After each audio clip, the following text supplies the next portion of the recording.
الشروع في حرق دار فاطمة الزهراء عليها السلام. روايات أرجو أن تسجل من قبل الدكتور والأخ الحسيني وألزم بهذه الحجج. الرواية وأخذ بكلامي صحيحة السند عن ابن أبي شيبة الكوفي، ما جاء في خلافة أبي بكر وسيرته، الجزء الثامن رقم الصفحة 572، رقم الحديث 36383 حدثنا محمد بن بشر عن عبيد الله بن عمر حدثنا زيد إلى آخره لاختصار الوقت.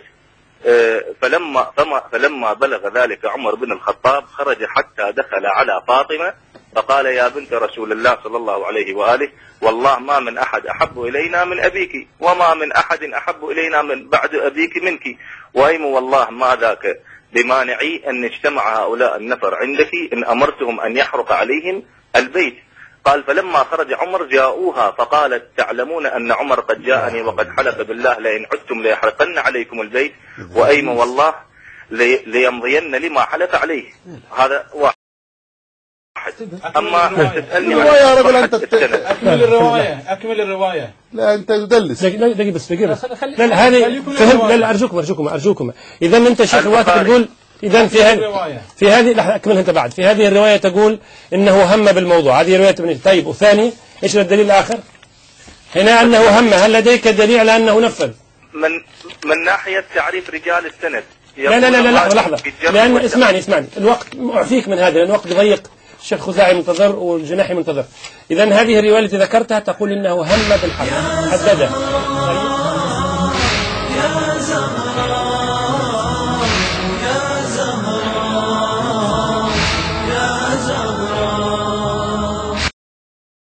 أرجوك أنا مسألة منهجية جدا. في وقت لا مسألة منهجية. هو أدخل بين روايتين.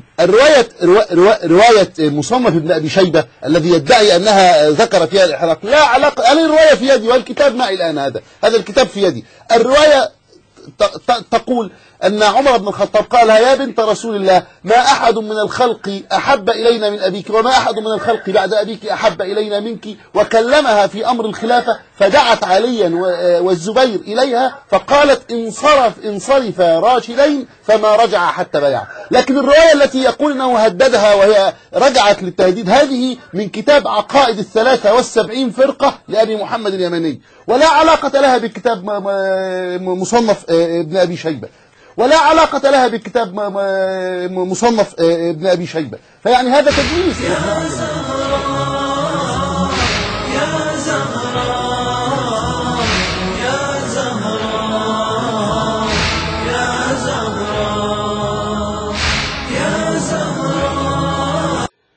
أما الكتب المعتبرة مثل كتاب مصنف ابن أبي شيبة والاستيعاب لابن عبد البر والملل والنحل للشهرستاني ومنهاج السنة لشيخ الإسلام ابن تيمية، وهي الكتب التي ذكرها الشيخ القزويني بالأمس آية الله القزويني، هي كتب أوردت القصة.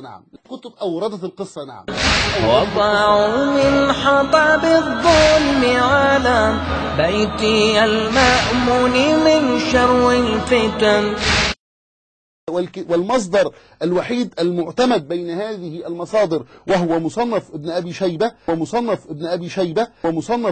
شيبة وهو مصدر أولا كما قلنا مرارا وتكرارا من قبل، مصدر لا يعتمد الصحة، يعني لا يشترط أن تكون المرويات فيه صحيحة. وضعوا من حطب الظلم على بيتي المأمون من شر الفتن.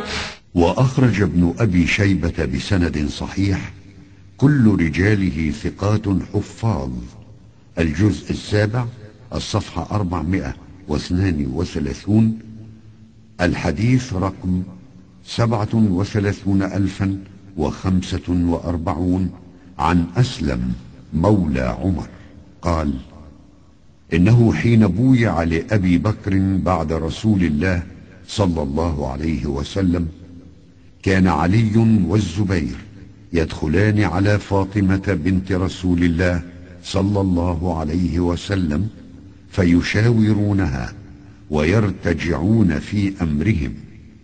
فلما بلغ ذلك عمر بن الخطاب خرج حتى دخل على فاطمة فقال يا بنت رسول الله صلى الله عليه وسلم والله ما من أحد أحب إلينا من أبيك، وما من أحد أحب إلينا بعد أبيك منك، وأيم الله ما ذاك بمانعي إن اجتمع هؤلاء النفر عندك إن أمرتهم أن يحرق عليهم البيت. قال: فلما خرج عمر جاءوها فقالت: تعلمون أن عمر قد جاءني وقد حلف بالله لئن عدتم ليحرقن عليكم البيت، وأيم الله ليمضين لما حلف عليه، فانصرفوا راشدين، فروا رأيكم ولا ترجعوا إلي. فانصرفوا عنها فلم يرجعوا إليها حتى بايعوا لأبي بكر. تاريخ الطبري الجزء الثاني الصفحة 233. عن زياد بن كليب قال: أتى عمر بن الخطاب منزل علي وفيه طلحة والزبير ورجال من المهاجرين، فقال: والله لأحرقن عليكم أو لتخرجن إلى البيعة. فخرج عليه الزبير مسلطا السيف فعثر فسقط السيف من يده، فوثبوا عليه فأخذوه. وضعوا من حطب الظلم على بيتي المأمون من شر الفتن. نص الرواية تهديد، مجرد التهديد. نفس الشيء موجود في البلاذري وابن جرير الطبري. كل الروايات التي ذكرها سماحة آية الله القزويني لا تؤكد الواقعة، وإنما فقط تشير. عمر بن الخطاب رضي الله عنه وارضاه هدد بإحراق الباب، هدد كل ما في القصة: لا تحرقن علي بابي، كما قالت له السيدة فاطمة في رواية البلاذري: أتراك محرقا علي بابي. للتهديد بحرق بيت فاطمة ابنة رسول الله؟ يا أخي، لم يكن تهديدا فحسب، بل قد داهموا بيت فاطمة واقتحموه وكبسوه.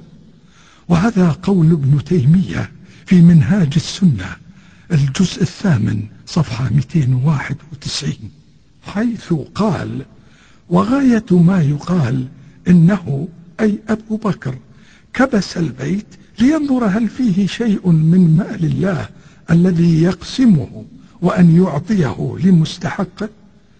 أرأيت يا أخي أن قضية اقتحام بيت فاطمة ومداهمته أمر مسلم عند الجميع، حتى اعترف به ابن تيمية. والغريب أن ابن تيمية يقول إن أبا بكر داهم البيت وكبسه لأنه كان يظن أن فاطمة أخفت في بيتها أموال المسلمين. انظر بالله عليك، أيقال هذا عن بنت رسول الله التي أنزل الله فيها: إنما يريد الله ليذهب عنكم الرجس أهل البيت ويطهركم تطهيرا. وقال فيها رسول الله: فاطمة سيدة نساء أهل الجنة.